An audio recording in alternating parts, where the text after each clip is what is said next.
अब जब हम पॉवर्टी शुरू करते हैं तो पहला सवाल आता है कि भैया पॉवर्टी होती है, ठीक है। हाँ, अब मैं तुम लोगों से पूछूंगा भैया पॉवर्टी क्या होती है, तुम्हारा सीधा सीधा जवाब आ जाएगा सर पॉवर्टी माने गरीबी।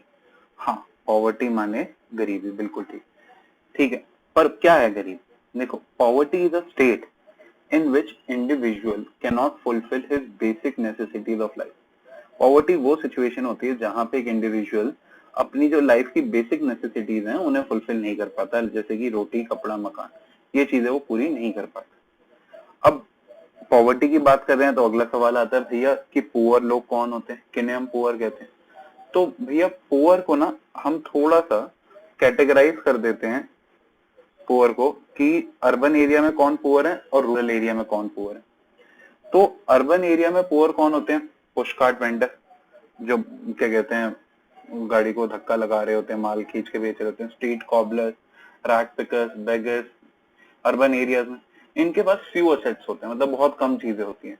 जैसे मुश्किल से किसी के पास कोई साइकिल होगी, घर में शायद किसी के टीवी होगा। So they possess few assets. They reside in kachcha hutments, home made of mud, जिन्हें हम झुग्गी कहते हैं। आप लोगों ने देखा होगा जितनी भी पॉश लोकेलिटीज हैं उनके एडजेसेंट कहीं ना कहीं आप लोगों को देखेंगे कि ये कच्चा हटमेंट जो हैं ये अवेलेबल है, ठीक है। And poorest of these don't have such dwelling also. जो इनमें सबसे गरीब होते हैं उनके पास ये चीजें भी नहीं होती। और जब हम बात करते हैं रूरल पुअर की, रूरल पुअर मतलब जो गांव में पुअर है, तो landless agricultural labours, cultivators, small land holding, ठीक है। अब क्या कहते हैं खेती बाड़ी करने वाले जो ऐसे किसान भी होते हैं जिनके पास अपनी लैंड नहीं होती।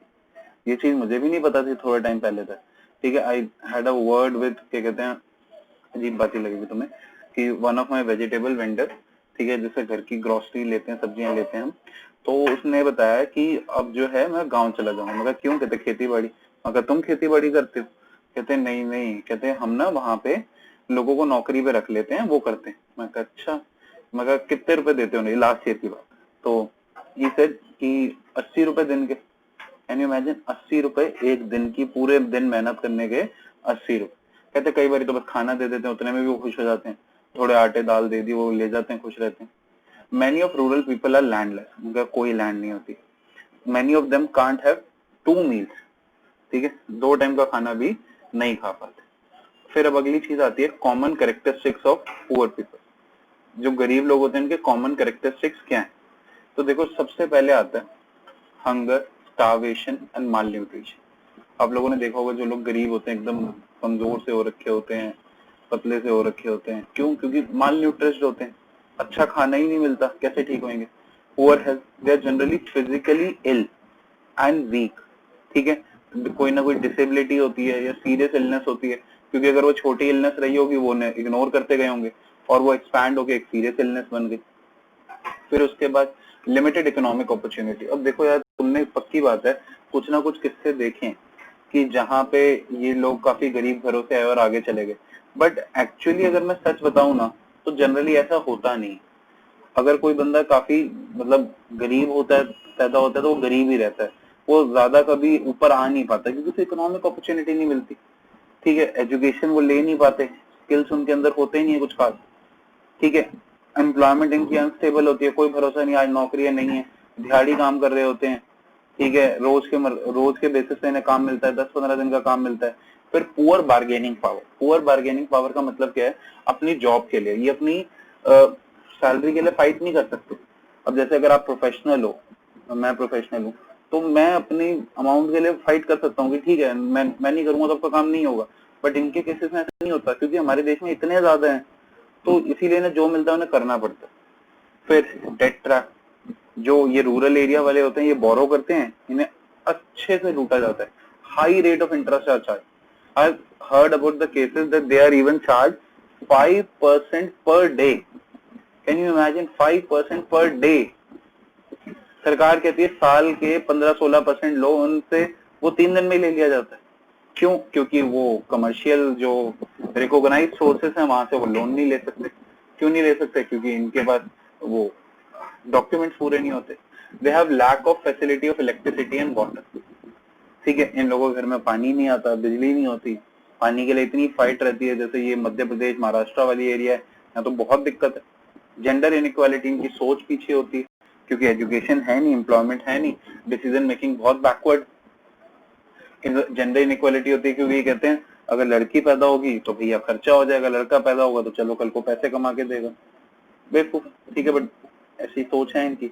तो ये कुछ कॉमन कैरेक्टरिस्टिक्स हैं जो पुअर पीपल में पाए जाते हैं, ठीक है। आप इन्हें एक बारी रीड करो, फिर कॉपी करो। Relative and absolute poverty. देखो जी, रिलेटिव एंड एब्सोल्यूट पॉवर्टी क्या होता है? एक होती है एब्सोल्यूट पॉवर्टी, मतलब आप एक्चुअली गरीब हो, मतलब you are not in a condition to fulfil your basic necessities of the life, तो इस चीज को कहते हैं एब्सोल्यूट पॉवर्टी। रिलेटिव पॉवर्टी होती है in comparison to someone, in comparison to some friend, in comparison to some region, religion नहीं, nation, ठीक है। जैसे मैं भगवान की तरफ से ठीक ठाक हूँ, कृपा प्रभु की, और हमारे देश में गरीब होना एक बहुत ही कठिन टास्क है, क्योंकि हमारे देश में गरीब होने के लिए महीने में 1,000 रुपए कमाना पड़ेगा। 1,000 से कम कमाओगे तो गरीब कहलाओगे। 1,000 मतलब इतने की तो तुम, इससे महंगी तो तुम एक टी शर्ट ले आते हो, ठीक है। तो वैसे तो पुअर नहीं हो रहे, पर रिलेटिव पुअर हैं। अब मेरा दोस्त है, बेस्ट फ्रेंड, जिगरी, दिल से दिल का अजीज, कौन? मुक्की। अब मुक्की जो है उसके कंपैरिजन, मुक्की जानते हो ना, मुकेश अंबानी, उसके कंपैरिजन में मैं गरीब हूँ, दैट इज रिलेटिव पॉवर्टी। अब रिलेटिव पॉवर्टी का और एग्जांपल देता हूँ, जैसे हमारा नेशन है, अच्छा नेशन है, बढ़िया है, $2035, बिल्कुल लेटेस्ट फिगर है इंडिया की पर कैपिटा इनकम, $2035। और anybody is having any guess कि सिंगापुर की पर कैपिटा इनकम कितनी है? एनीबडी? इतनी तो चाइना की है भाई, इतनी भी नहीं, चाइना की 15,000 है। इट्स जस्ट 80,000 सम 760 शायद पर कैपिटा इनकम, $80,760। बस इतना सा फर्क है इंडिया और सिंगापुर में, ठीक है। Poverty line is a line which differentiate between poor and non poor. गरीब और अमीर के बीच का गैप नहीं होती, ऐसा नहीं कि कोई पॉवर्टी लाइन से ऊपर है तो अमीर है। कोई बंदा अगर 2,000 रुपए महीना कमा लेगा तो उसका मतलब ये नहीं कि वो अमीर हो जाएगा, उस केस में बस वो गरीब नहीं, ठीक है। तो पॉवर्टी लाइन वो होती है जो डिस्ट्रीब्यूट करते हैं। पॉवर्टी लाइन की इवोल्यूशन कहाँ से ये फिनोमिना आया, कैसे ये शुरू हुआ, तो इसकी शुरुआत करी दादा भाई नारोजी ने। उन्होंने सबसे पहले कहा कि हमें ना एक कॉन्सेप्ट बनाना चाहिए पॉवर्टी लाइन का, ताकि हम देश में डिस्टिंग्विश कर पाए कि कितने लोग गरीब और कितने लोग गरीब नहीं है। तो उन्होंने यूज करा जेल कॉस्ट ऑफ लिविंग। उन्होंने कहा देखो यार, एक व्यक्ति ही सबसे बुरी लाइफ कब मानी जाएगी, मतलब कब माना जाएगा कि यार इस व्यक्ति की लाइफ बुरी है, मतलब बहुत खराब है, तो वो जेल की लाइफ है। जेल से बुरी तो कोई जिंदगी नहीं हो सकती। तो उन्होंने कहा जेल कॉस्ट ऑफ लिविंग निकालो, का अगर कोई बंदा जेल की रोटी खाने लायक स्थिति में नहीं है तो वो एक्चुअली गरीब है। तो उन्होंने क्या करा, मेन्यू लिया प्रिजनर्स का कि भैया ये जो प्रिजनर्स हैं इनको कितना खर्चा होता है इनके ऊपर, इनके खाने पीने पे, ठीक है। उन्होंने एक अमाउंट निकाला, लेट्स सपोज एक्स, वो रख दिया, 1,000 रुपए, 600 रुपए, जो भी था।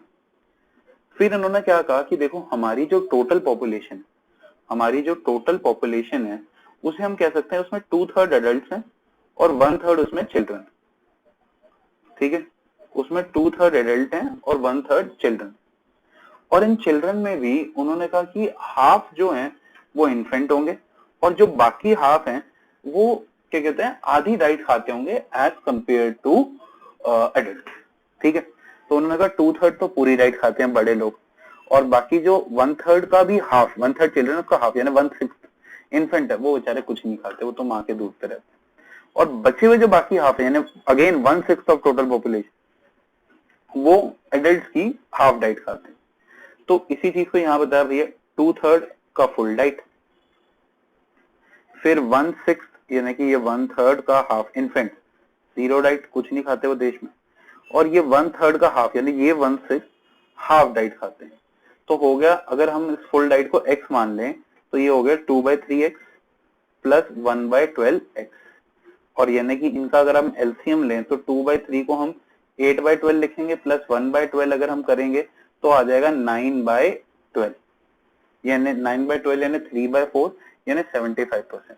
तो उन्होंने कहा कि अगर एक प्रिजनर पे खर्चा 800 रुपए होता है तो मान लो कि पॉवर्टी लाइन उसका 75% है, दैट इज ओनली 600। ठीक है, इस तरीके से उन्होंने सबसे पहली बारी जेल कॉस्ट ऑफ लिविंग के बेसिस पे पॉवर्टी लाइन को क्रिएट कर। फिर 1962 में आ गई प्लानिंग कमीशन, उसके स्टडी ग्रुप ने पॉवर्टी लाइन बनाई। 1979 में टास्क फोर्स ने पॉवर्टी लाइन बताई। 1984 से 2005 तक एक्सपर्ट ग्रुप, ठीक है, लास्ट में ये जो उन्होंने दी थी एक्सपर्ट ग्रुप में, वो ये भी हम पढ़ेंगे। अब इस एक्सपर्ट ग्रुप ने MPCE क्या कहते हैं, मिनिमम पर कैपिटा एक्सपेंडिचर के बेसिस पे पॉवर्टी लाइन निकाली। उन्होंने कहा देखो भैया, जो बंदा गरीब है, ठीक है, वो गरीब कहलाया जाएगा on the basis of calorie का। अगर बंदा रहता है रूरल एरिया में और वो 2400 कैलोरी ना कंज्यूम कर पाए तो भैया वो गरीब है, और अर्बन एरिया में रहता है तो 2100 calorie. Sir, why is this discrimination of 2400 and 2100? This difference is due to that a person residing in rural area would require more calories as he is going to do manual work, but people in urban area don't do manual work. I am working right now, ठीक है, but I am sitting, ठीक है, but if he might be working तो वो धूप में सड़ रहा होगा। तो अर्बन एरिया वालों को कम कैलोरी चाहिए, ठीक है, but when we come in terms of rupees, it was 816 rupees per month. कल हमारी एक भोली सी बच्ची बोलती है ये पर डे है ना, हाँ पर डे, तो अगर इस हिसाब से चल गए ना तो हमारे देश में 85% लोग पॉवर्टी लाइन के नीचे होंगे। 816 रुपए प्रति माह अगर आप गांव में रहते हैं, क्योंकि गांव में सामान सस्ता मिलता है, और अगर आप शहर में रहते हैं तो 1000 रुपए। तो ये बेंचमार्क, ये स्टैंडर्ड बनाए गए पॉवर्टी। अब देखो, जब हम कैटेगरीज ऑफ पुअर की बात करते हैं तो बेसिकली हम इन्हें तीन पार्ट्स में बांटते हैं, क्रोनिक पुअर, ट्रांजिएंट पुअर और नॉन पुअर। और इसमें क्रोनिक पुअर जो होते हैं वो फर्दर कैटेगराइज होते हैं दो कैटेगरी में, ऑलवेज पुअर और यूजुअली पुअर। देखो बहुत ही ना क्लैरिफाई हो रहा है डायग्राम से, अगर आप नीचे साथ साथ डायग्राम देखो। ऑलवेज पुअर कौन है? जो हमेशा पॉवर्टी लाइन के नीचे रहता है। यूजुअली पुअर क्या है? जो हमेशा पॉवर्टी लाइन के नीचे रहता है, बट कभी कोई एक इंस्टेंस हो जाए जब वो पॉवर्टी लाइन से ऊपर आ जाता है, वो अमीर नहीं हो जा रहा, वो पॉवर्टी लाइन से ऊपर आ रहा है। चर्निंग पुअर जो हेयर एंड देयर मूव करते रहते हैं, कभी अच्छा काम हो गया तो उस महीने पॉवर्टी लाइन से बाहर हो गए, अच्छा काम नहीं हुआ तो पॉवर्टी लाइन में रह गए, नीचे रह गए। Occasional poor, sir occasional drinker सुने थे, ओकेजनल पुअर, हाँ भाई शौक है इनका, कभी कभी कहते हैं चलो आज गरीब बनते हैं, ठीक है। जब भी डायलॉग बोलता हूँ हिंदी मीडियम याद आ जाती है, उसमें ओकेजनल पुअर बनते हैं ना एक तरीके के लिए, तो बताता है कि ये खानदानी पुअर नहीं है, ये बस अभी नए नए पुअर बने, ठीक है। तो दैट इज ओकेजनल पुअर की बस कभी कोई महीना खराब निकल गया। नेवर पुअर, भगवान का लाख लाख शुक्र है हम सब उस कैटेगरी में आते। नेवर पुअर जो कभी पॉवर्टी लाइन के नीचे नहीं होते।